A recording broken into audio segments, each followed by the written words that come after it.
রবিবারের পবিত্র সন্ধ্যায় শ্রী শ্রী রামকৃষ্ণ কথামৃতের অনুধ্যান। আসুন ব্লগটা এখান থেকেই শুরু করছি আজকে। শুভ সন্ধ্যা, নমস্কার। মায়ের গৃহমন্দিরে তার সকল সন্তানদের স্বাগত জানাই। বড়দেরকে জানাই আমার ভক্তিপূর্ণ প্রণাম, প্রাণভরা ভালোবাসা। ছোটদেরকে জানাই প্রাণের ভালোবাসা, আন্তরিক শুভেচ্ছা। পবিত্র সন্ধ্যায় শ্রী গুরু বন্দনা দিয়ে শুরু করলাম।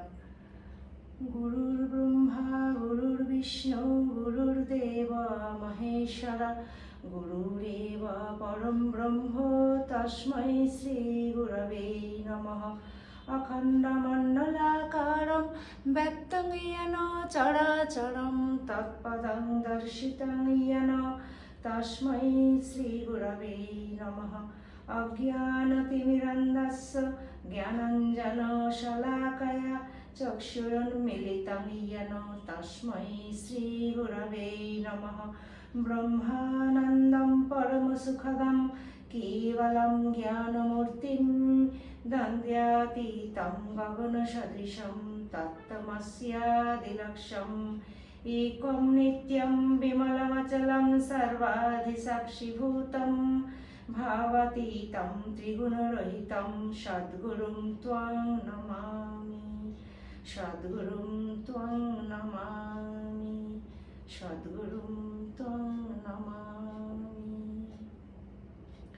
জয় গুরুদেব। গুরু পরম্পরায় সকল সদ্গুরু শ্রী পাদপদ্মে পবিত্র সন্ধ্যায় আমার অনন্ত অবমিলুণ্ঠিত প্রণাম, অন্তরের অন্তঃস্থলের ভালোবাসা, শ্রদ্ধাঞ্জলি, ভক্তি পুষ্পাঞ্জলি নিবেদন করিয়া শ্রী শ্রী রামকৃষ্ণ কথামৃত পাঠ শুরু করছি। শ্রীমকথিত শ্রী শ্রী রামকৃষ্ণ কথামৃত দ্বিতীয় খণ্ড পবিত্র গ্রন্থবাণী থেকে 1884 খ্রিস্টাব্দের জুন মাসে নবম পরিচ্ছেদ। মায়ের সকল ভক্ত সন্তানদের কাছে আমার করজোড়ে অনুরোধ, আপনারা প্লিজ শেষ পর্যন্ত মায়ের গৃহ মন্দিরের পাশে থাকবেন। তব কথামৃতম তপ্ত জীবনম কবিবিরীড়িতম কলমশাপহম শ্রবণমঙ্গলম শ্রীমদাততম ভুবি গৃণন্তি ये ভূরিধা জনাঃ। 1884 খ্রিস্টাব্দে জুন মাসে নবম পরিচ্ছেদ। ঠাকুর শ্রীরামকৃষ্ণ দক্ষিণেশ্বর মন্দিরে নিজের ঘরে ভক্ত সঙ্গে বসিয়া আছেন। সন্ধ্যা হইয়াছে, তাই জগন্মাতার নাম ও চিন্তা করিতেছেন। ঘরে রাখাল, অধর, মাস্টার আরো দু একজন ভক্ত আছেন।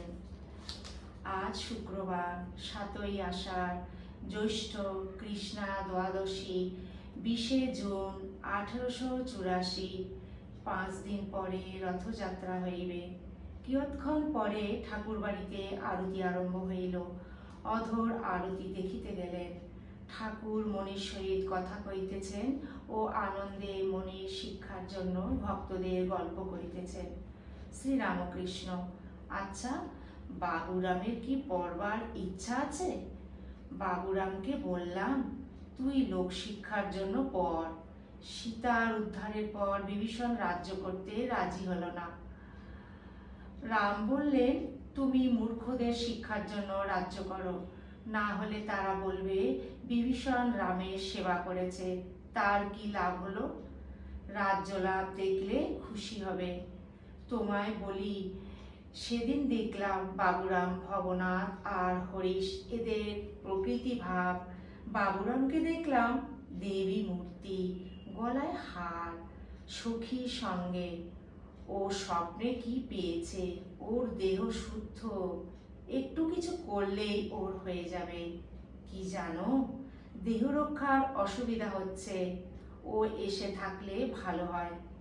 এদের স্বভাব সব এক রকম হয়ে যাচ্ছে।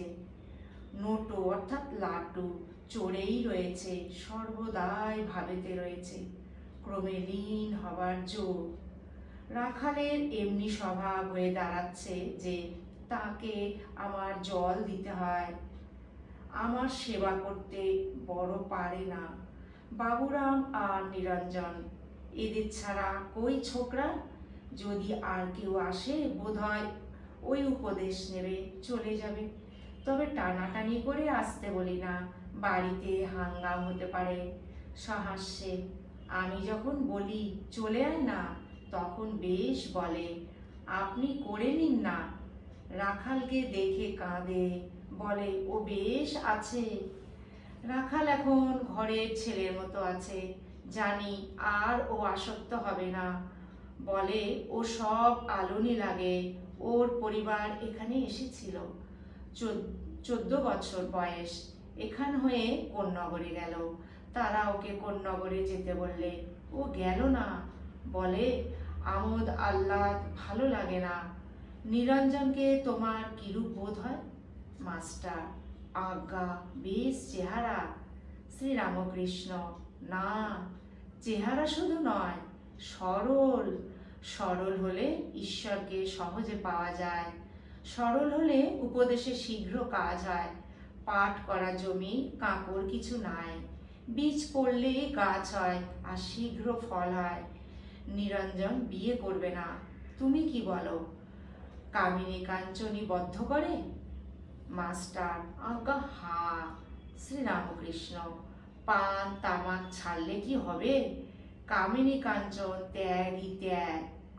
ভাবে দেখলাম, যদিও চাকরি করছে, ওকে কোনো দোষ স্পর্শ করে নাই। মার জন্য কর্ম করে, ওতে দোষ নাই। তোমার কর্ম যা করো, এতে দোষ নাই, এ ভালো কাজ। কেরানি জেলে গেল, বদ্ধ হলো, বেরি পড়লে আবার মুক্ত হলো। মুক্ত হওয়ার পর সে কি ধেই ধেই করে নাচবে? সে আবার কেরানিগিরি করে। তোমার উপায়ের ইচ্ছা নাই, ওদের খাওয়ানো পরানো। তারা তা না হলে কোথায় যাবে? মণি, কেউ নেয় তো ছাড়া যায়। শ্রীরামকৃষ্ণ, তা বই কি, এখন এও করো ওও করো। মণি, সব ত্যাগ করতে পারা ভাগ্য। শ্রীরামকৃষ্ণ, তা বই কি, তবে যেমন সংস্কার। তোমার একটু কর্ম বাকি আছে, সেটুকু হয়ে গেলেই শান্তি। তখন তোমায় ছেড়ে দেবে। হাসপাতালের নাম লেখালে সহজে ছাড়ে না, সম্পূর্ণ সারলে তবে ছাড়ে। ভক্ত এখানে যারা আসে, 2 থাক, 1 থাক বলছে আমায় উদ্ধার করো হে ঈশ্বর, আর 1 থাক তারা অন্তরঙ্গ, তারা ও কথা বলে না। তাদের 2টি জিনিস জানলেই হলো, প্রথম আমি শ্রীরামকৃষ্ণ কে, তারপর তারা কে, আমার সঙ্গে সম্বন্ধ কি। তুমি এই শেষ থাকে, তা না হলে এত সব করে। ভবনাথ, বাবুরাম এদের প্রকৃতি ভাব। হরিশ মেয়ের কাপড় পরে শোয়, বাবুরাম বলেছে ওই ভাবটা ভালো লাগে, তবেই মিলল। ভবনাথেরও ওই ভাব। নরেন্দ্র, রাখাল, নিরঞ্জন এদের বেটা ছেলের ভাব। আচ্ছা, হাত ভাঙার মানেটা কি? আগে একবার ভাবাবস্থায় দাঁত ভেঙে গেছিল, এবার ভাবাবস্থায় হাত ভাঙলো। মণি চুপ করিয়া আছেন দেখিয়া ঠাকুর নিজেই বলিতেছেন, হাত ভেঙেছে সব অহংকার নির্মূল করবার জন্য। এখন আর ভিতরে আমি খুঁজে পাচ্ছি না। খুঁজতে গিয়ে দেখি তিনি রয়েছেন। অহংকার একেবারে না গেলে তাকে পাবার জো নাই। চাতকের দেখো মাটিতে বাসা, কিন্তু কত উপরে ওঠে। আচ্ছা, কাপ্তেন বলে মাছ খাও, বলে তোমার সিদ্ধাই হয় নাই। একবার গা কাঁপে, পাছে ওইসব শক্তি এসে পড়ে। এখন যদি সিদ্ধাই হয়, এখানে ডাক্তারখানা হাসপাতাল হয়ে পড়বে। লোক এসে বলবে আমার অসুখ ভালো করে দাও। সিদ্ধাই কি ভালো? মাস্টার, আজ্ঞে না, আপনি তো বলেছেন অষ্টসিদ্ধির মধ্যে একটি থাকলে ভগবানকে পাওয়া যায় না। শ্রীরামকৃষ্ণ, ঠিক বলেছ। যারা হীন বুদ্ধি তারাই সিদ্ধাই চায়। যে লোক বড় মানুষের কাছে কিছু চেয়ে ফেলে সে আর খাতির পায় না। সে লোককে এক গাড়িতে চড়তে দেয় না, আর যদি চড়তে দেয় তো কাছে বসতে দেয় না। তাই নিষ্কাম ভক্তি, অহেতুকী ভক্তি সর্বাপেক্ষা ভালো। আচ্ছা, সাকার নিরাকার দুই সত্য, কি বলো? নিরাকারে মন অনেকক্ষণ রাখা যায় না, তাই ভক্তের জন্য সাকার। কাঁদতেন বেশ বলে, পাখি উপরে পাখি উপরে খুব উঠে যখন শ্রান্ত হয় তখন আবার ডালে এসে বিশ্রাম করে। নিরাকারের পর সাকার। তোমার আড্ডাটায় একবার যেতে হবে। ভাবে দেখলাম অধরের বাড়ি, সুরেন্দ্রের বাড়ি, বলরামের বাড়ি, এসব আমার আড্ডা। কিন্তু ওরা এখানে না এলে আমার ইষ্টাপত্তি নাই। মাস্টার: আজ্ঞা, তা কেন হবে? সুখবোধ হলেই দুঃখ, আপনি সুখ দুঃখের অতীত। শ্রীরামকৃষ্ণ: হ্যাঁ, আর আমি দেখছি বাজিকর আর বাজিকরের খেলা। বাজিকরই সত্য, তার খেলা সব অনিত্য। স্বপ্নের মতো যখন চণ্ডী শুনতাম তখন ওইটি বোধ হয়েছিল, এই শুম্ভ নিশুম্ভের জন্ম হলো, আবার কিছুক্ষণ পরে শুনলাম বিনাশ হয়ে গেল। মাস্টার: আজ্ঞা, আমি কালনায় গঙ্গাধরের সঙ্গে জাহাজে করে যাচ্ছিলাম। জাহাজের ধাক্কা লেগে এক নৌকা লোক 20-25 জন ডুবে গেল। স্টিমারের তরঙ্গের ফেনার মতো জলে মিশিয়ে গেল। আচ্ছা, যে বাজি দেখে তার কি দয়া থাকে? তার কি কর্তৃত্ববোধ থাকে? কর্তৃত্ববোধ থাকলে তবে তো দয়া থাকবে। শ্রীরামকৃষ্ণ: সে একেবারে সবটা দেখে, ঈশ্বর, মায়া, জীব জগৎ। সে দেখে যে মায়া অর্থাৎ বিদ্যা মায়া, অবিদ্যা মায়া। জীব জগৎ আছে অথচ নাই। যতক্ষণ নিজের আমি আছে ততক্ষণ ওরাও আছে।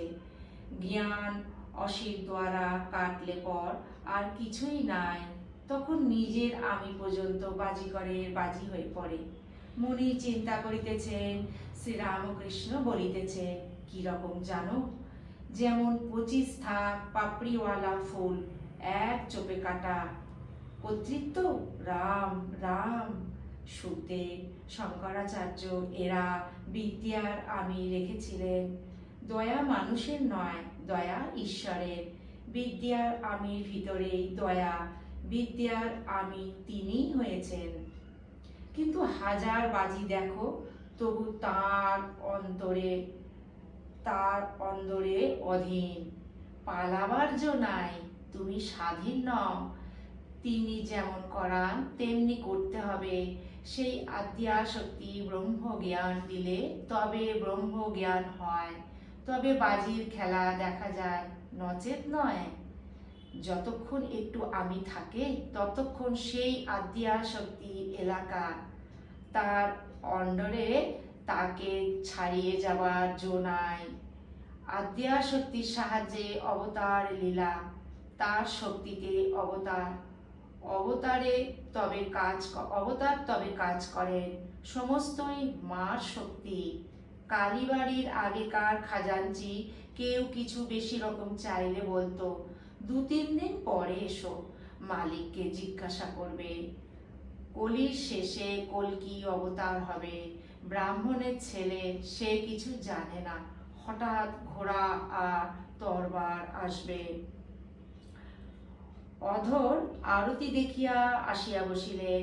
ধাত্রী ভুবনমোহিনী মাঝে মাঝে ঠাকুরকে দর্শন করিতে আসেন। ঠাকুর সকলের জিনিস খাইতে পারেন না, বিশেষত ডাক্তার কবিরাজের ধাত্রী। অনেক যন্ত্রণা দেখেও তাহারা টাকা লন, এই জন্য খাইতে পারেন না। শ্রীরামকৃষ্ণ অর্থাৎ অধর প্রভৃতি ভক্তের প্রতি ভুবন এসেছিল। 25টা বোম্বাই আম আর সন্দেশ, রসগোল্লাও এনেছিল। আমায় বললে, আপনি একটা আম খাবে? আমি বললাম, আমার পেট ভার। আর সত্যই দেখো না, একটু কচুরি সন্দেশ খেয়েই পেট কিরকম হয়ে গেছে। কেশব সেনের মা বোন এরা এসেছিল, তাই আবার খানিকটা নাচলাম। কি করি, ভারী শোক পেয়েছে। ওম নিরঞ্জনম নিত্যম অনন্তরূপম ভক্ত্যানুকম্পাধৃত বিগ্রহম বৈ ঈশা অবতারম পরমেশমিড্যম তং রামকৃষ্ণম শিরসা নমামঃ। ওম শান্তি শান্তি শান্তি। হরি ওম তৎসৎ। শ্রীরামকৃষ্ণার্পণমস্তু। জয় শ্রী গুরু মহারাজ জি কি জয়। জয় মহামায় কি জয়। জয় স্বামীজি মহারাজ জি কি জয়। জয় কথামৃতকার শ্রীম কি জয়।